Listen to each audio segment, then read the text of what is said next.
On a sweltering afternoon, a young African-American boy named Marcus Johnson sat behind a modest lemonade stand on a quiet street corner. At just 10 years old, Marcus was determined to help his mother, who was battling late-stage lung cancer.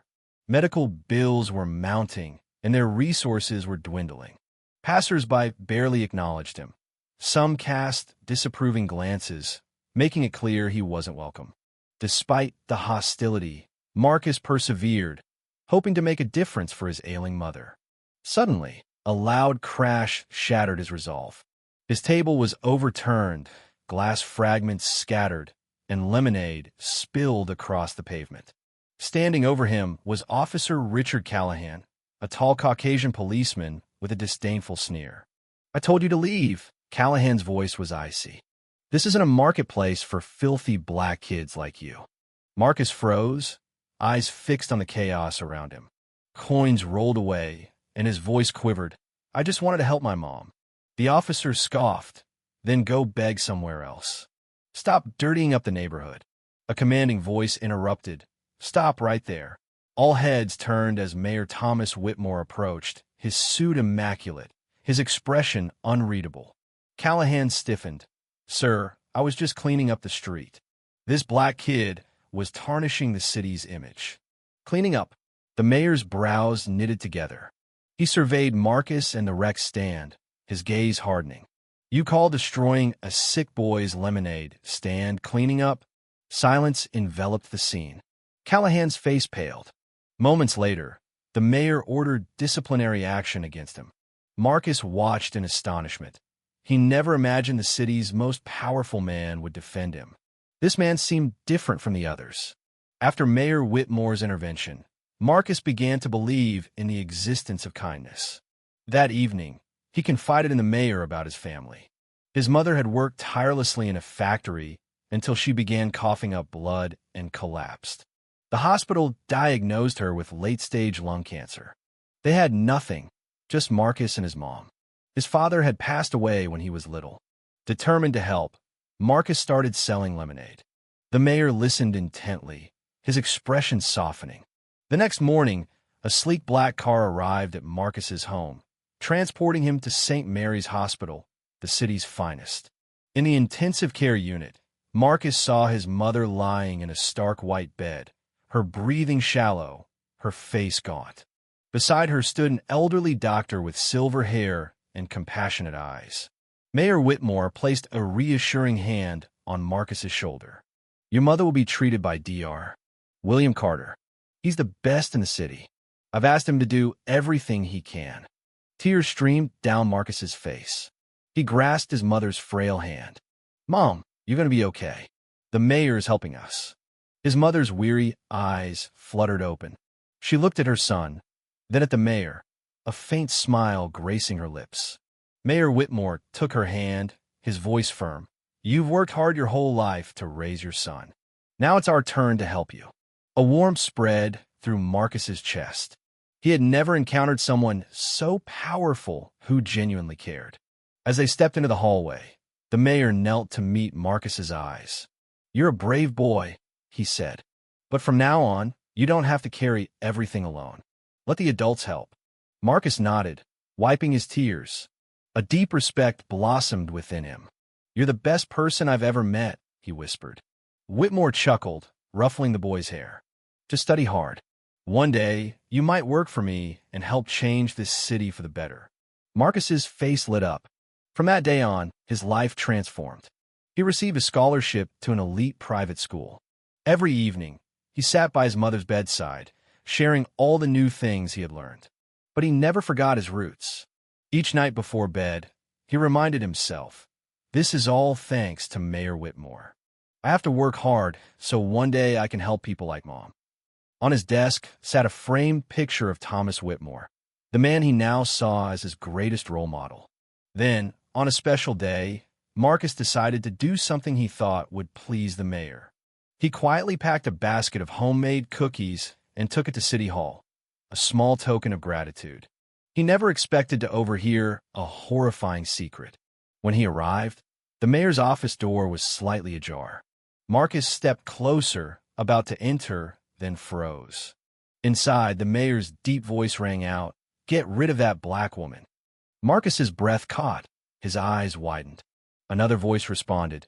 It was Samuel, the mayor's white assistant. "You mean tell the doctor to give her the meds?" The mayor's tone was flat. "The kind no one questions, a natural death." Marcus nearly dropped the basket. No, this couldn't be real. Were they talking about his mother? The man he idolized was planning to kill her. His chest tightened, his body trembled. But it wasn't over yet. Samuel hesitated. "And after this, should we address the toxic waste at the factory?" The mayor chuckled. "Why would we? But it's killing people." "Exactly," the mayor said coolly. "But they have a choice, don't they? Those poor black workers know the factory is dangerous, but still work there because they need money. If they get sick, we help them, then quietly take care of them. Cheaper than cleaning up the mess, and their families will even be grateful." Marcus felt numb. He couldn't breathe. He wanted to run, but his legs wouldn't move. Then his elbow hit a small table. A crystal vase crashed to the floor, shattering. The sound was deafening.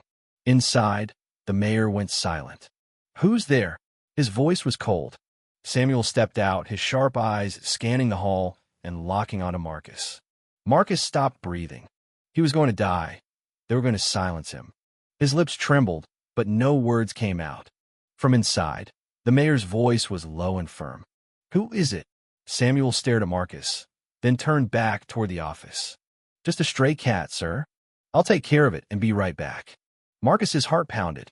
Samuel was protecting him. The assistant grabbed Marcus, pulled him into the shadows, and waited. When the mayor lost interest, Samuel whispered, "Follow me." Marcus had no choice. Still shaking, he followed. In the city hall restroom, Samuel locked the door and turned to Marcus. "Do you understand what's happening?" he asked. Marcus swallowed hard and nodded. "They're going to kill my mom." His voice broke. Samuel sighed, his eyes darkening. "You're not the first kid this has happened to." He sat down, meeting Marcus's gaze. 20 years ago, I was just like you. My adoptive parents worked at the factory. The mayor's family invested in that factory, made them rich, gave people jobs, and helped Thomas rise to power. But it also poisoned its workers. My parents were among them." Marcus shuddered.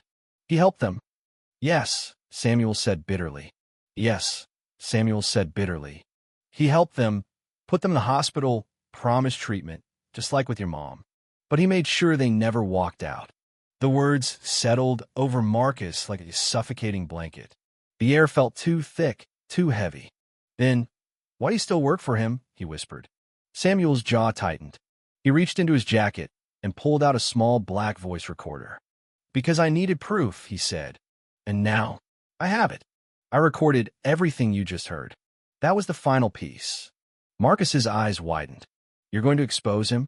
Samuel gave a single nod. "We are." That night, the recording was sent anonymously to every major news outlet in the city. Within hours, the mayor's voice, his words cold, calculating, flooded televisions, radios, and social media. People across the city listened in shock and horror as the truth about Thomas Whitmore unraveled. The headlines were relentless. Mayor orders covert murders of factory workers. City leader linked to environmental cover-up. Whistleblower reveals systemic abuse under Mayor Whitmore. Hundreds of citizens took to the streets, marching for justice. Factory workers and their families, long silenced by poverty and fear, stood with signs bearing the names of their lost loved ones. Whispers turned to roars. The people demanded accountability. By morning, federal agents raided City Hall and the old factory. Inside, they found falsified medical records, forged death certificates, and storage rooms filled with barrels of toxic waste. Mayor Whitmore was arrested at dawn, his hands cuffed behind his back as cameras flashed and reporters shouted questions. The same man who once knelt beside a child hospital bed was now being charged with conspiracy, environmental crimes, obstruction of justice, and multiple counts of manslaughter. As the mayor's motorcade vanished down the street, Samuel stood on the courthouse steps, surrounded by journalists. "This city doesn't need men who pretend to be heroes while poisoning our families," he said into the microphone. "It needs leaders who protect the vulnerable and speak the truth." even when it's dangerous. If you believe that too, let me serve you honestly. The crowd erupted in applause.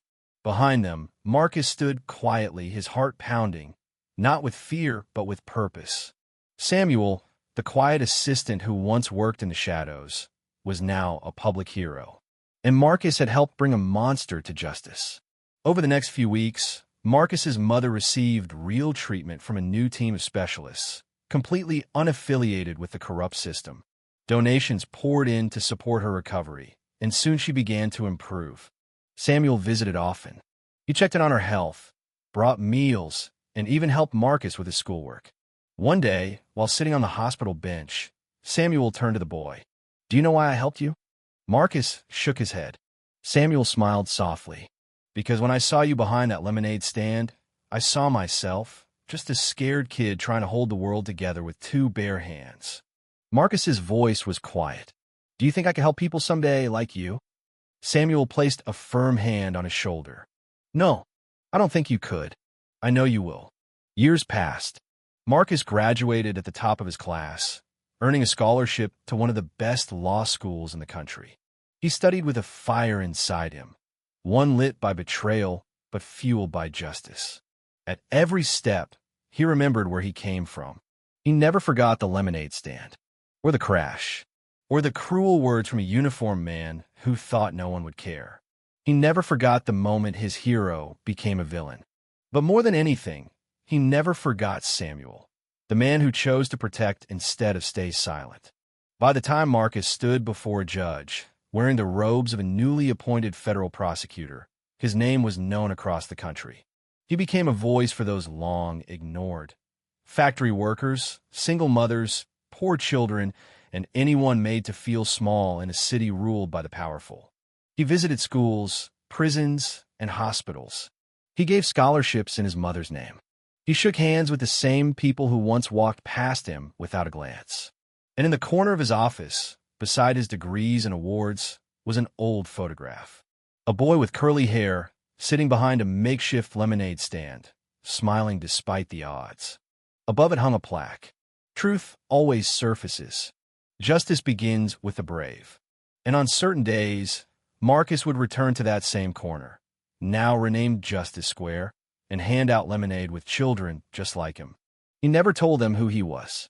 He just smiled and said, "You're stronger than you think," because he knew the world was still full of injustice. But he also knew that as long as even one person stood up, everything could change. And Marcus Johnson, once a boy silenced by power, had become a man who used his voice to make the whole city listen.